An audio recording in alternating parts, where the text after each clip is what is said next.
25절부터 30절까지 말씀입니다. 요한복음 19장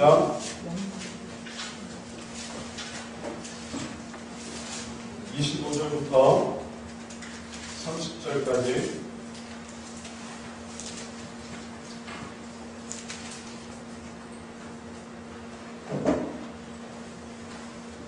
신약 182페이지 있습니다.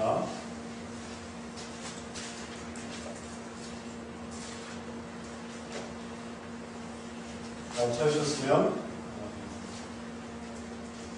한 절씩 읽도록 하겠습니다. 제가 먼저 25절을 읽도록 하겠습니다. 예수의 십자가 곁에는 그 모친과 이모와 글로바의 아내 마리아와 막달라 마리아가 섰는지라. 예수께서 그 모친과 사랑하시는 마리아가 곁에서 부르시고 그 모친께서 사시되 여자여 서서 아들이 나왔고 또 그 제자에게 이르시되 보라 내 어머니라 하신대 그때부터 그 제자가 자기 집에 모시니라. 이에 예수께서 모든 일이 이미 이룬 줄 아시고 성경을 보게 하게 하사 가사에 내가 뭐라고 말하시니 거기 신 포도주가 가득히 담긴 그릇이 있는지라. 사람들이 신 포도주를 머금은 해육을 우슬초에 매어 예수의 입에 대니 예수께서 받으신 후 가라사대 다 이루었다 하시고 머리를 숙이시고 영원히 돌아가시니라. 아멘. 오늘 이 시간에 진정한 어버이의 모습이라는 제목으로 함께 말씀을 나누는데 하나님 우리들에게 주시는 예비하신 은혜가 우리 가운데 가득하게 되기를 축원합니다. 한번 기도하고 말씀을 증거하겠습니다.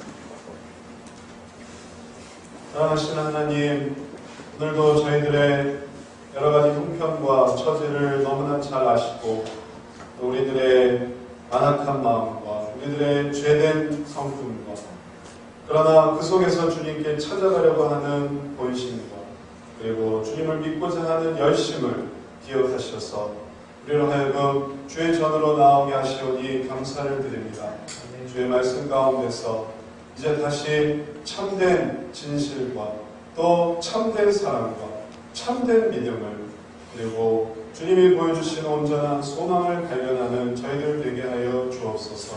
오늘도 말씀 가운데서 우리들에게 가장 필요한 은혜로 우리들을 먹여주실 줄을 믿습니다.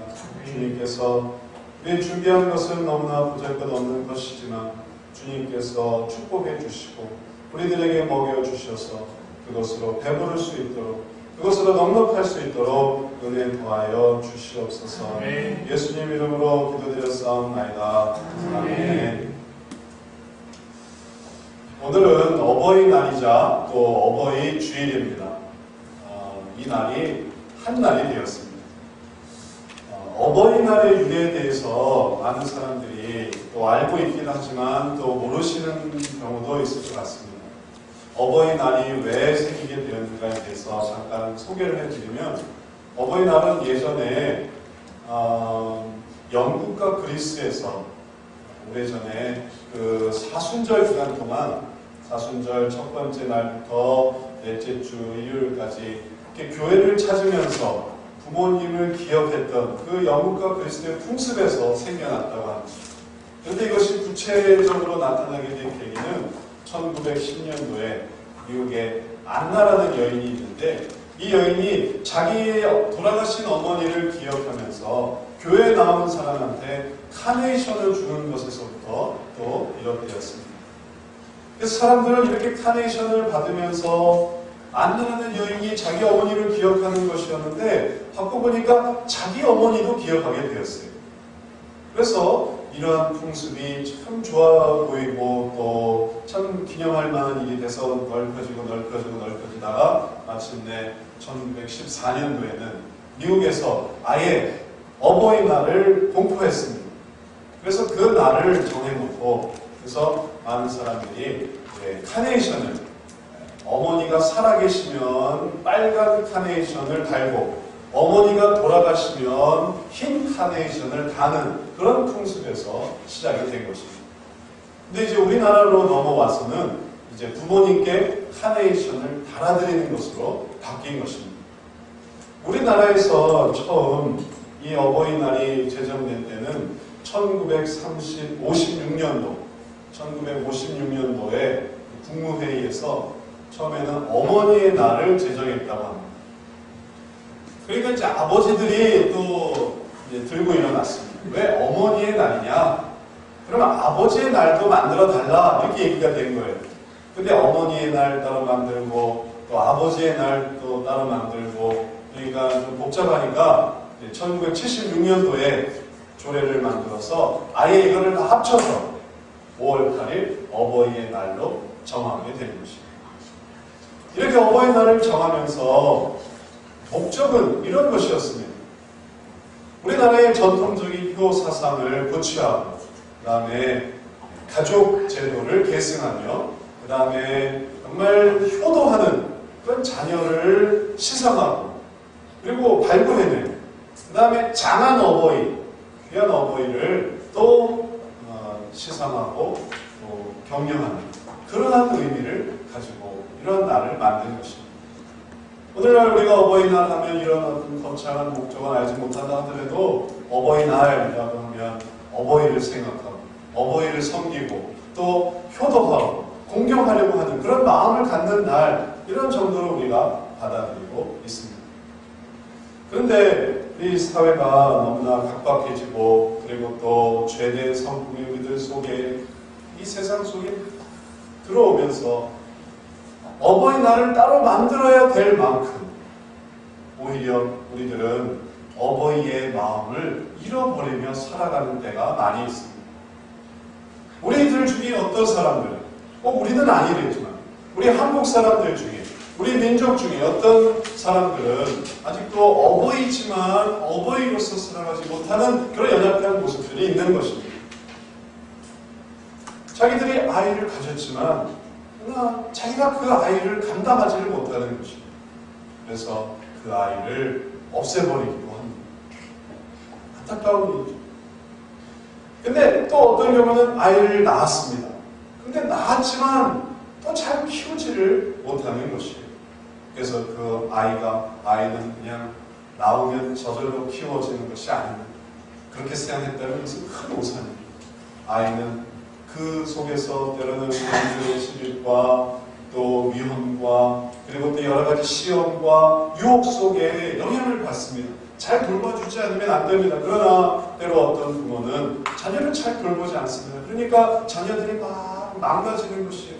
몸은 커가지만 마음은 망가지고 삶은 확대되지만 그러나 그 삶은 더 나쁜 삶으로 변화되기도 합니다. 그런데 어떻게 또 잘 키워놨다 하더라도 그 다음에 또 어떤 부모는 대가를 요구하는 거예요. 내가 키워놨으니, 내가 결혼시켜놨으니, 내가 졸업하게 했으니, 내가 직장 다니게 했으니 그 다음에 이제 내게 좀 달라. 너는 나를 어떻게 해야 된다. 그러면서 졸업한 아들을, 결혼한 자녀를, 그리고 또 시집간 딸을 그렇게 괴롭히면서 살아가는 그런 부모님도 있습니다. 또 그런 게 전혀 없다 하더라도 아무런 믿음의 유산을 안겨주지 못하고 그냥 너는 너 갈 길대로 살아라, 나는 내 갈 길대로 살겠다 하고 그렇게 또 생을 마감하는 아무것도 남겨주는 게 없는 영혼에 대한 소망이나 혹은 천국에 대한 기대나 이런 신앙의 유산 아무것도 없이 아무것도 관련 없이 그냥 남남처럼 그렇게 살다가 죽어가는 그러한 부모님도 있는 것입니다. 이제 이러한 일들이 우리들에게 여전히 있기 때문에 성경은 우리들에게 어떻게 어버이로서 살아가야 될 것인가를 가르쳐 줍니다. 물론 성경은 어떻게 자녀로서 어버이를 섬길 것인가도 가르쳐 줍니다. 그건 우리가 늘 듣는 얘기입니다. 성경을 펴보면 어떻게 부모를 공경해야 할지, 어떻게 부모를 사랑해야 될지에 대해서 늘 얘기해 줍니다. 또 어버이 주일 때마다 우리가 들은 이야기일 것입니다. 그러나 이제 오늘 우리는 좀 다른 얘기를 오늘 성경 말씀에서 발견합니다. 그것은 어떤 어버이의 모습을 가질 것이냐 하는 것입니다. 이 혼탁한 세대, 이 죄 많은 세상에서 어버이가 참 어버이 되지 못하는 이런 연약함 속에서 진정한 어버이의 모습은 무엇인가를 오늘 주님이 우리들에게 보여주고 계시는 것입니다. 오늘 성경 말씀에서 예수님은 그 진정한 어버이의 모습을 십자가 위에서 우리들에게 보여주고 계십니다. 예수님은 지금 십자가에 달려 계십니다. 오늘 본문 말씀에서 예수님은 이제 곧 죽어가고 계십니다. 그는 극심한 고통과 괴로움, 극심한 힘든 어려운 상황 속에서 그는 서히 숨이 끊어져 가고 있습니다. 그 시간은 너무너무 괴로운 시간입니다. 빨리 죽을 수도 없는, 이 고통을 다 경험해야만 죽을 수 있는 그런 모진, 너무너무 괴로운 그런 시간이었습니다. 그런데 이 시간 속에서 예수님은 자기 어머니를 바라보십니다. 자기를 낳아주었던 그 어머니를 발견하고 있습니다. 그 어머니 마리아는 아들이 죽어가는 모습을 지금 지켜보고 있는 것입니다. 그 마음이 얼마나 괴롭겠습니까? 그 마음이 얼마나 애달팠겠습니까? 마리아는 예수님의 고통을 도와줄 수 없었습니다. 마리아는 그 고통을 막아설 수도 없었습니다. 마리아는 그 고통을 대신할 수도 없었습니다. 그냥 아마 눈물만 흘리고 있었을 것이에요. 예수님의 가시는 길에 아무런 도움이 안 되는 것에, 아무런 위로가 되지 못하는 것에 어머니 마리아는 괴로워하고 있었을 것입니다. 그런데 그때 예수님은 그런 어머니 마리아를 보십니다. 그리고 그 어머니 마리아에게 말합니다. 뭐라고 말씀하시는가를 보십시오. 예수께서 그 모친과 사랑하시는 제자가 곁에 섰는 것을 보시고 그 모친께 말씀하시되 여자여 보소서 아들이니이다. 예수님은 어머니에게 여자여 보소서 아들이니이다. 아주 극존칭으로, 이 여자여는 아주 극존칭입니다. 아주 극대한 존칭으로 여자여 보소서 아들입니다 라고 말하고 있는 것입니다. 만약에 우리 입장에서 한번 생각해 보십시오. 부모님이 내가 죽어가는 것을 보고 있을 때 우리는 뭐라고 말할 수 있을까요? 아마 어떤 자녀는 어머니 죄송합니다. 제가 먼저 죽어서 죄송합니다. 미안해할 수도 있을 것입니다. 어쩌면 어떤 자녀는 어머니께 원망할지도 모르겠습니다. 왜 저를 낳으셨나요? 왜 저를 이렇게 낳아서 제가 이렇게 고통스럽게 죽어가게 하시나요? 이렇게 할지도 모르겠습니다. 아니면 어떤 부탁을 할지도 모르겠습니다. 어머니 제가 죽더라도 제 물건 어떻게 하시고 또 어떤 일들을 이렇게 좀 해주세요 라는 어떤 유언을 남길 수도 있을 것입니다. 그런데 예수님은 어머니 앞에서 모자 사이에 있을 수 있는, 인간의 모자 사이에 있을 수 있는 그 어떤 모습도 나타내시지 않습니다. 오히려 인간 사이에 있을 수 있는 일이 아닌 전혀 있을 수 없는 일을 나타내 보이고 있습니다. 그것은 뭐냐면 자기가 지금 죽어가고 있는데, 제가 지금 고통받고 있는데, 제가 지금 너무 힘들고 괴로운데 어머니를 위해서 더 뭔가를 드리려고 하는 것입니다. 놀랍지 않습니까? 어떻게 이럴 수가 있습니까? 다 달라고 할 판인데, 다 좀 알아달라고 할 판인데, 좀 고통을 좀 덜어달라고 할 판인데, 도와달라고 할 판인데, 예수님은 어머니에게 자기가 있는 것을 더 드리고 있는 것입니다. 그것은 자기의 제자를 드리고 있습니다. 어머니가 내가 죽으면 모실 사람이 없으니까 그 어머니에게 뭐라도 하나 더 드릴까 하면서 예수님은 자기의 제자를 드리고 있는 것입니다. 보소서 아들입니다. 제 제자를 아들처럼 받으십시오. 그렇게 어머니에게 자기 제자를 어머니에게 드리고 있습니다. 이제 예수님은 또 그 제자를 바라보시면서 말씀하십니다. 그 제자에게 이르시되 보라 내 어머니라 하십니다. 그때부터 그 제자가 자기 집에 모시리라. 이 제자는 죽어가시면서 그냥 죽어가는 것을 고통스러워하고 괴로워할 수도 있는 그런 예수님의 입장이지만, 그러나 그 위에서 어머니를 보시는, 그리고 어머니를 위해 자신을 아들로 삼아주시는 그 예수님의 그 크신 사랑을 깨달았습니다. 그리고 그것을 거역하지 않았습니다. 그의 이름은 요한이었습니다. 이 요한은 예수님의 그 크신 사랑을 깨달았습니다. 어떻게 저럴 수 있을까? 어떻게 자기가 죽어가면서도 어머니를 이렇게 생각할 수 있을까? 그래서 이 요한은 그 말씀을 받아들입니다. 그 말씀에 순종합니다. 그에게 따로 어머니가 있었습니다. 본 어머니가 있었어요. 친어머니가 있었습니다. 그러나 이제 예수님의 어머니를 자기 어머니로 맞아들이고 있는 것이죠. 그리고 그를 모셔드리고 있습니다. 누가 그렇게 만들었습니까? 누가 요한이 자기 어머니가 아닌 남의 어머니를 자기 어머니로 받아들이게 만들었습니까? 예수님이 그렇게 하신 것이에요. 예수님이 그렇게 말씀하셨던 것입니다. 명령하셨어요. 네가 내 어머니를 모셔라. 예수님은 왜 그렇게 하셨을까요? 어머니에게 큰 사랑을 갖고 있었기 때문에 자기 걸 다 주어도 모자라는 거예요. 받으려고 하는 게 아니라 주려고 하는 것입니다. 이것을 물론 우리가 언뜻 보기에는 효도의 모습이라고 생각할 수도 있을 것 같습니다. 지극한 효도를 하시는 분이야. 예수님. 극한 효도를 하시는 분이야. 아주 죽을 때에도 부모를 생각하는 놀라운 공경을 나타내시는구나. 그런데 여러분, 우리가 자녀로 살아보면 그게 불가능하다는 것을 압니다. 그건 사실 그건 불가능한 것이에요. 그렇게 효도한다는 것은 그것은 있을 수가 없는 것입니다. 그렇다면 무엇입니까? 예수님은 지금 뭘 보여주고 계시는 것입니까? 효도로 그 의미를 축소할 수도 있겠지만 그러나 사실 그 의미는 효 이상의 것입니다. 공경하는 것 이상의 것입니다. 그것은 놀라운 사랑을 나타내는 것입니다. 그것은 효도 이상, 공경 이상 더 큰 의미를 갖는 그 무엇인가를 것입니다. 이혜령 씨는 자기가 쓴 지성에서 영성으로라는 책에서 자기 어머니에 대한 추억을 소개하고 있습니다. 아마 이 책을 읽어보신 분들은 그 대목을 기억하실 것입니다. 이혜령 씨 어머니는 그가 어렸을 때 큰 병이 있었습니다. 그래서 그 병을 치료하기 위해서 서울로 올라갔습니다.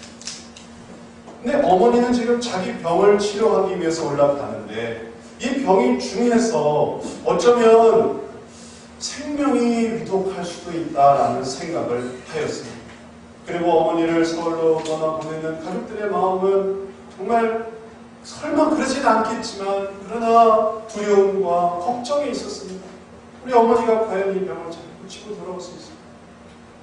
근데 이 어머니는 서울로 올라가셔서 자기 병을 고치고 자기 병을 치료하는 데만도 신경을 써야 될 판인데 위에 올라가셔서 자식들을 위해 사줄 귤을 구입했습니다. 그리고 또 특별히 이 막내였던 이여령 씨를 위해서는 필통을 구입했습니다.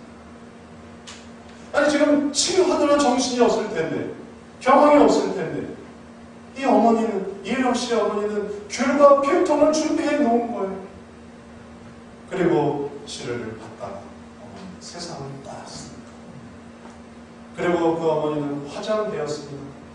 화장되어 이제 한 줌의 재와 함께 그리고 그 어머니가 친히 구입했던 귤과 필통과 함께 자식들에게 돌아온 것입니다. 자식들은 여러 명 있었지만 아무도 그 귤을 먹을 수가 없었습니다.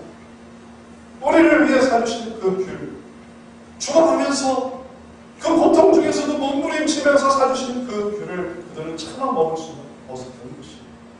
그리고 그 필통, 이여령 씨에게 준 이 필통은 날마다 그가 쓰다듬고 어루만지며 마치 자기와 함께 평생 있는 듯한 어머니의 사랑을 알게 해주었습니다. 그러니 그 필통을 다 갖고 다니면서 이여령 씨는 글을 쓰기도 하고 어머니를 생각하면서 그렇게 평생을 살았고 그것이 힘이 되어 그는 놀라운 수필가, 문필가, 작가로 그리고 놀라운 일들을 행하는 이러한 모습을 갖게 되었던 것입니다. 어떠십니까? 어머니의 사랑이 어떤 것 같습니다. 여기 이런 어머니의 사랑이 나타나는 것입니다. 그 사랑은 자기가 힘들고 자기가 괴로우면 다 잊어버리는 그런 사랑이 아닙니다. 내가 있어야 될 것을 또 얻고 또 얻는 그런 사랑이 아닙니다. 진정한 어머니의 사랑은, 놀라운 어머니의 사랑은 그 사랑을 베풀어주고 베풀어줘도 그래도 모자라게 생각하는 그게 바로 그것이 어머니의 사랑인 것입니다. 저는 그 글을 읽으면서 야, 이게 어머니의 사랑이구나. 이게 진짜 어머니의 사랑이구나. 자기가 죽어가면서도 자기 자식을 위하여 뭘 하나 더 해줄까 하는 이게 진짜 어머니의 사랑이구나 라는 것을 깨달았습니다. 자, 이제 이 어머니의 사랑으로 예수님을 보십시오. 죽어가면서 자기 어머니를 위해 모실 아들을 말하는 그 사랑은 어떤 사랑인가요? 자녀의 사랑일까요? 어머니의 사랑인 것입니다. 그것은 자녀로서 있을 수가 없는 것입니다. 그거는 오직 어머니니까 감당할 수 있는 사랑인 것입니다. 어머니니까 그 사랑이 나타나는 것입니다. 그래서 십자가의 모습을 볼 때 보이지 않는 마리아의 우리가 사랑과 그 흐느낌과 그 눈물을 미루어 짐작할 수 있지만 그러나 더 빛나는 것은 십자가를 위해서 흘리셨던 예수님의 피와 그리고 그분의 죽으심과 그리고 그 죽으심 속에서 나타난 그 놀라운 사랑, 그 어머니와 같은 사랑, 그 그득한 사랑을 우리가 기억하는 것입니다. 예수님이 죽으시고 그 다음에 부활하신다. 예수님은 가족들을 만나셨을까요? 어머니를 만나셨을까요? 동생들을 만나셨을까요? 성경은 그게 나오지 않습니다. 예수님은 제자들을 만나셨어요. 성경 어디에도 예수님이 어머니를 만나서 어머니 제가 살아 돌아왔습니다. 저를 위해 기도해 주신 어머니, 제가 그 어머니 은혜 이제 보답하겠습니다 라고 나타나시지 않습니다. 왜 그러셨을까요? 예수님은 죽으시고 부활하신 다음 이제 참 모습을 가르쳤습니다. 그분은 한 인간이 아니셨어요. 그분은 원래 하나님과 방문한 성자 하나님이셨습니다. 그 하나님이 인간의 옷을 입고 이 세상에 내려오셨다가 죽으셨던 것입니다. 그리고 이제 다시 살아나셨습니다. 그리고 살아나신 모습은 이제 한 여인의 아들의 모습이 아니고 온 인류를 위해 죽으신 후속자의 모습이고 후세주의 모습이며 그리고 모든 믿는 자에게 어버이의 모습으로 나타나시는 것입니다. 여러분이 혹시 마리아에 대한 동정과 혹은 마리아에 대한 연민으로 아니야 그래도 마리아는 예수님의 어머니야 라고 주장하실지 모르겠습니다. 여러분이 이것을 어떻게 받아들일지는 잘 모르겠지만 그것이 받아들여지기 어렵다면 사실 예수님이 이제 어머니가 된다는 사실, 마리아에게 사실 어머니가 되었다는 사실, 이것을 여러분이 받아들이지 못한다 하더라도 중요한 것은 예수님은 우리의 어머니가 되셨습니다. 생물학적인 관계를 뛰어넘는 이제 우리의 어머니가 되셔서 예수님은 우리들에게 모든 것을 다 주십니다. 그것을 아까워하시지 않습니다. 자기를 짓밟아도 자기를 고문해도 자기를 죽여도 그래도 또 용서해 주시는 것이에요. 왜냐하면 예수님이 진정한 어머니이시기 때문에 그런 것입니다. 이것이 예수님께서 우리들에게 보여주시는 진정한 어머니의 모습입니다. 우리가 이 온전한 모습을 따르기에 부족함이 많습니다. 왜 어떤 부모들은 자기들 삶 속에 아이가 생겨서 그 아이를 없앴을까요? 왜 없앴을까요? 마치 바퀴벌레 눌러 죽이는 것처럼 그 조그만 생명을 왜 그렇게 눌러 죽였을까요? 왜 살아 움직이는 팔다리가 있고 머리와 몸통이 있는 그 작은 생명을 왜 갈기갈기 찢어서 죽였을까요? 왜 그랬을까요? 우리는 부모이기 이전에, 그런 사람은 부모이기 전에 한 인간에 불과했던 것입니다. 지금 당장 내 경제적인 상황이 중요하고, 지금 당장 내 유익이 필요하고, 지금 당장 내 편안이 중요해서 자녀를 감당할 수가 없는 것이죠. 그래서 생겨난 자기의 자식을 그렇게 죽였다는 것입니다. 우리는 왜 태어는 낳지만 출산은 했지만 왜 잘 돌보지 못할까요? 자녀는 넘어질까 두려워해야 되고 또 다칠까 조심해야 되고 그리고 모든 것을 잘 봐줘야 되는데 몸만 봐줘야 되겠습니까? 장성하면 장성할수록 이제는 마음도 봐줘야 되는데 그 마음에 어떤 마음이 생기는지 그 마음에 어떤 미움이 생기는지 어떤 절망이 생기는지 어떤 두려움이 생기는지 봐줘야 되는데 왜 그것을 봐주지 못했을까요? 우리가 진정한 어버이가 아니라 부모에 불과했기 때문에 야근만 했지 정말로 사랑으로 돌보지는 못했던 부분이 있는 것입니다. 때로는 빨리빨리 병원에 데려가 주지 못했고 빨리빨리 필요를 채워주지 못했고 빨리빨리 손을 써주지 못해서 그래서 자녀들은 악순환 속에 빠져서 자라면 잘할수록 더 망가져가고 있었던 것입니다. 왜 우리들은 잘 자라기는 했지만 왜 우리들 중 어떤 부모는 어떻게 해서든지 자라나기는 해서 이제는 어엿한 자녀가 되었지만 왜 이제는 우리는 무엇인가를 요구할까? 돈을 그렇게 요구하고 방문하기를 요구하고 섬기기를 요구하고 이거 해주기를 원하고 저거 해주기를 원하고 왜 이렇게 다 요구하기만 할까요? 우리가 진정한 어버이가 되기보다는 그냥 줬던 거 받는 것뿐인 것입니다. 은행에서 대출해주고 빚 갚으려고 하는 것처럼 내가 너에게 줬으니까 이제 다 달라. 줬지 않았냐? 줬으니까 이제 갚아야지. 그래서 다 받으려고 하는 것입니다. 이런 게 해당되지 않는다 하더라도 죽어갈 때 이제 생을 마감합니다. 우리들은 왜 정말 중요한 것을 알려주지 못할까요? 정말 중요한 것을. 영생으로 나아가게 될 이 놀라운 하나님의 유업에 대해서 왜 우리들 중 어떤 사람은 알려주지 못할까요? 그냥 너는 너희대로 살아라. 나는 나이대로 살게. 내가 예수님 믿는 것대로 살 테니까 너희는 뭘 믿든지 마음대로 살아라. 내가 너희들한테 돈 한 번 받은 게 있냐? 내가 너희한테 사랑 한 번 받은 게 있냐? 너희는 너희대로 살아라. 나는 나대로 살게. 그러고서 관계를 딱 단절하고 그리고 홀가분하게 그렇게 살아가려고 하는 것일까요? 그게 편하니까 그렇죠. 나이 들어서 이래라 저래라 할 필요 없으니까. 그냥 내 목숨 하나 살피고 나 하나 천국 가는 게 좋지. 데리고 간다는 것, 끌고 간다는 것은 얼마나 어려운 일입니까? 그것을 전해준다는 것, 그것을 붙들게 한다는 것, 그것은 얼마나 힘든 일입니까? 그러니 이런저런 노력할 필요 없이 그냥 편하고 싶은 것이죠. 그래서 우리는 신앙의 유산을 넘겨주지 못하고 그것 때문에 괴로워하지도 않고 그것 때문에 아파하지도 않고 그냥 딱 단절해서 넘어오게 되기도 하는 것입니다. 이것이 어쩌면 우리의 삶이거나 아니면 우리 중에 어떤 연약한 부모들의 삶, 하나님은 진정한 어버이로서의 모습을 보여줍니다. 주님 자신이 자녀이셨기 때문에 자녀의 모습을 보여줄 뿐만 아니라 주님이 사실 진정한 어버이시기 때문에 우리 모두를 만드신 어버이시기 때문에 참된 어버이의 모습이 무엇인가를 예수님은 예수님의 그 고난과 괴로움의 십자가 속에서 우리들에게 보여주시는 것입니다. 그리고 제자에게 명령하셨습니다.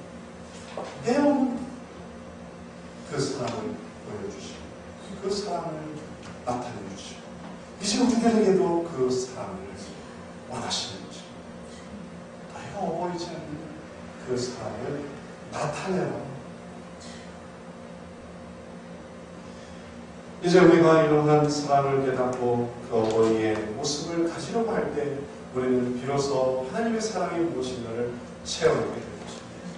그렇다고 한낱 부모로 떨어진다면 한낱 인간으로 떨어진다면 우리는 절대로 우리에 대한 하나님의 사랑이 무엇인지를 알지 못할 것입니다. 퍼주고 퍼주시는 한없이 주시고도 또 주시려고 하시는 그 사랑을 알지 못할 것입니다. 그리고 오히려 받으려고 하고 얻으려고 하고 누리려고 하면서 오히려 뺏길 것이고 그리고 잃어버릴 것이며 그리고 아무것도 남지 않게 되어버릴 것입니다. 우리가 오직 예수님이 보신 이 진정한 어버이의 사랑을 필요할 때만이 우리는 참된 어버이가 되어가는 것입니다. 저는 그 이하령 씨의 책에 나오는 한 어린 천사에 관한 이야기를 여러분께 소개해드리고 싶습니다. 하늘나라에 이제 곧 지상으로 내려가게 될 한 아기가 있었다고 합니다. 이 아기는 하나님께 물었습니다. 하나님께서 저를 내일 지상으로 보내실 거라는 얘기를 들었어요. 이렇게 작고 무능력한 아기로 태어나서 저보고 어떻게 살라고 그러시는 거예요? 하나님이 말씀하십니다. 그래서 너를 위한 수호천사를 한 명 준비해 두었다. 그 수호천사가 너를 돌봐줄 거다. 하지만 전 여기서 늘 노래하며 웃으며 행복하게 지내는걸요. 지상에서는 내 수호천사가 너를 위해 노래하고 너를 위해 미소를 지어줄 테니까 너는 그 수호천사의 사랑 속에서 행복함을 느끼게 될 거란다. 하지만 전 사람들의 말을 모르는데 그들이 하는 말을 어떻게 알아들을 수 있지요? 하나님의 말씀이십니다. 내 수호천사가 세상에서 가장 감미롭고 아름다운 말로 너한테 얘기해 줄 거란다. 그리고 인내심과 사랑으로 내게 말하는 것을 가르쳐 줄 거예요. 그렇다고 해도 제가 하나님께 말하고 싶을 때는 어떻게 하죠? 그럼 내 수호천사가 너의 손을 잡고 어떻게 기도하면 되는지를 알려줄 거예요. 하나님, 지상에는 나쁜 사람도 많답니다. 그 사람들로부터 저 자신을 어떻게 보호하란 말인가요? 수호천사가 자신의 목숨을 걸고 너를 지켜줄 거다. 하지만 하나님을 보지 못하게 되면 너무 슬플 것 같아요. 하나님이 말씀하십니다. 내 수호천사가 나에 대해 얘기해주고 나한테 다시 돌아올 수 있는 방법을 알려줄 거야. 나는 늘 내 곁에 있을 거지만 말이야. 이제 날이 어두워지고 그리고 때가 되었음을 깨달았습니다. 밖에서는 사람들이 웅성거리는 소리가 들렸습니다. 그래서 이 어린 아기는 그 세상으로 나아가면서 마지막으로 하나님께 물었습니다. 하나님, 제가 지금 떠나야 된다면 제 수호천사 이름이라도 좀 알려주시지 않겠어요? 그러니까 하나님은 다정한 목소리로 말씀하셨습니다. 너는 그 수호천사를 엄마라고 부르게 될 거야. 하나님은 우리 한 사람 한 사람을 수호천사처럼 어버이로 불러주셨습니다. 그래서 우리는 어버이가 돼서 인내심과 사랑을 가지고 나를 가르쳐줘야 돼요. 사랑과 기쁨으로 행복하게 해줘야 됩니다. 또는 하나님이 어떻게 기도할지를, 하나님께 어떻게 말해야 될지를 하나하나 알려줘야 되며 어떻게 하면 주님께로 다시 돌아가야 될지를 설명해 줘야 됩니다. 이게 우리를 어버이로 불러주신 하나님의 부르심입니다. 우리가 이 어버이날에 이러한 어버이가 되고자 합니다.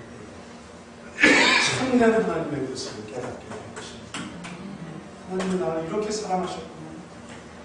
하나님이 나를 이렇게 인내심을 가지고 이러한 사랑을 가지고 나를 사랑하십니다. 하나님이 나를 이러한 기쁨과 희락으로 인도해 주십니다. 하나님이 나를 이렇게 가르쳐 주십니다. 나를 이렇게 인도해 주셨습니다. 이제 이 진정한 어버이의 모습을 경험하면서 이 모습을 체험하면서 이 모습을 실천하면서 하나님의 사랑을 이 세상에 나타내는 저와 여러분 되시기를 축원합니다. 그래서 그 사랑 속에서 우리를 언제가 불러주신 우리의 영의 아버지, 그 아버지께로 올라가는 그리고 그 나라를 바라보는 사랑 우리 모두 되시기를 축원합니다. 사랑의 하나님, 우리를 어버이로 불러주셨고 그리고 그 어버이의 마음 알게 해주시는 것을 감사를 드립니다. 우리가 너무나 부족해서 어버이기보다는 그저 부모에 불과해서 어떻게 해서든지 유익을 찾고 어떻게 해서든지 편안을 찾고 오히려 자녀를 밟고 일어서려고 하는 연약한 마음이 있음을 용서해 주옵소서. 이제 다시 진정한 어버이의 모습을 보여주시는 주님을 바라보며 이제 그 모습을 따라가는 저희들 되게 주옵소서. 그래서 이 혼탁한 세상, 이 죄 많은 세상, 죄로 관영한 이 세상에서 우리가 참된 사랑을 보여주고 참된 사랑을 경험하고 그 사랑을 위해 주님께로 나아가는 주님의 모습을 나타내는 자들 되게 하여 주옵소서. 예수님 이름으로 기도드렸사옵나이다. 아멘. 찬송가 같이 부르도록 하겠습니다. 304장 부르겠습니다.